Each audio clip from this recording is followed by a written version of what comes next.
The rare Earth hypothesis, why we might be alone in the universe. We look up at the night sky, millions of stars, billions of planets, and think, there must be countless alien civilizations out there. But what if we're wrong? What if life like ours is unimaginably rare? That's the startling idea behind the rare Earth hypothesis, the notion that complex life is the exception, not the rule. For decades, astronomers assumed that life must be common. The Milky Way alone has hundreds of billions of stars, and thanks to Kepler and other telescopes, we know planets are everywhere. The famous Drake equation tries to estimate the number of civilizations in our galaxy. Plug in optimistic numbers, and you get thousands or even millions of alien societies. But there's a problem, we haven't found any evidence they exist. Proposed by paleontologist Peter Ward and astronomer Donald Brownlee, the rare Earth hypothesis argues, yes, microbial life might be common, but complex, intelligent life like us. Almost vanishingly rare. Why? Because it takes an incredibly specific set of conditions for a planet to host it, and Earth just happens to check all the boxes.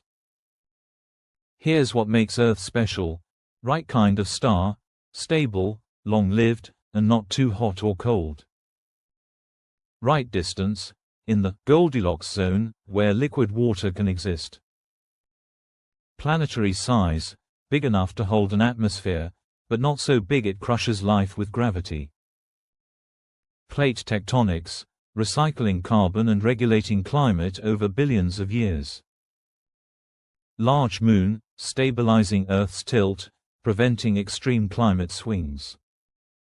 Magnetic field, shielding us from deadly solar radiation.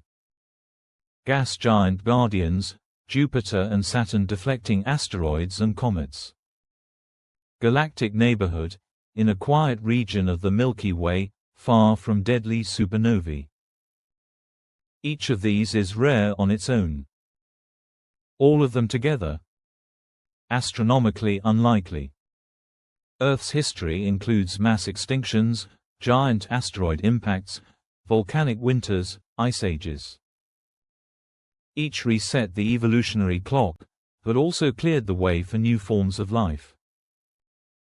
The timing of these events may have been just right for us to appear. On most worlds, these catastrophes might be too frequent, or never happen at all.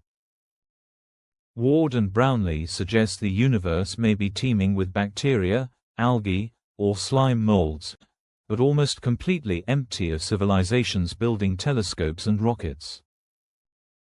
In other words, simple life is easy. Intelligent life is hard.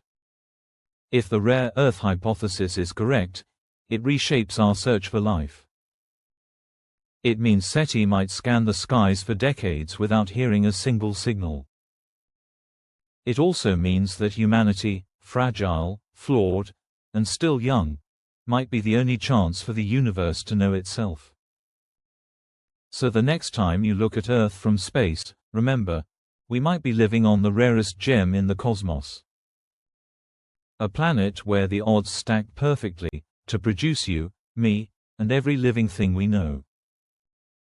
Maybe we're not just a planet in the universe. Maybe we're the planet.